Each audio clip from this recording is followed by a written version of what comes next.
এটা এটা তো অবাক হওয়ার কিছু নাই।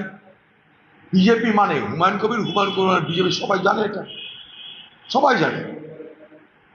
আর হুমায়ুন কবিরকে বিজেপি রক্ষা করছে সেটাও সবাই জানে।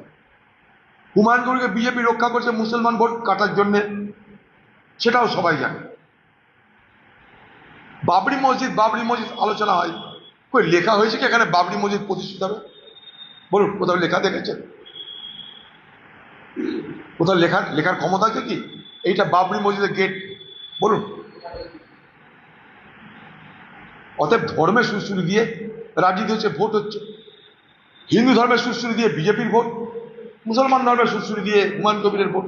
তাই তাদের মধ্যে কোনো দ্বন্দ্ব নেই, তাদের মধ্যে কোনো বিরোধ নেই।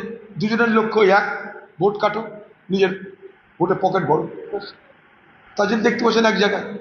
এটা তো আমি অবাক হচ্ছি না, কারণ সবাই জানে, মুর্শিদাবাদের মানুষ জানে, যারা ভোট দিয়েছে তারাও এখন বুঝতে পারছে, যারা ভোট দিয়েছে তারা আগেই জানতো যে এখানকার যে বাবরি মসজিদের নামে যে দল তৈরি হয়েছে তারা প্রকৃতপক্ষে বিজেপির বিটি, বিজেপির বিটি মানে বিজেপির স্পন্সর টিম, বিজেপির স্পন্সর টিম। যেমন ওই যে দিল্লিতে 20 জন সাংসদ বিজেপির স্পন্সর সাংসদ হয়ে গেছে, সেরকম এখানেও এটা বিজেপির স্পন্সর পার্টি হয়ে গেছে।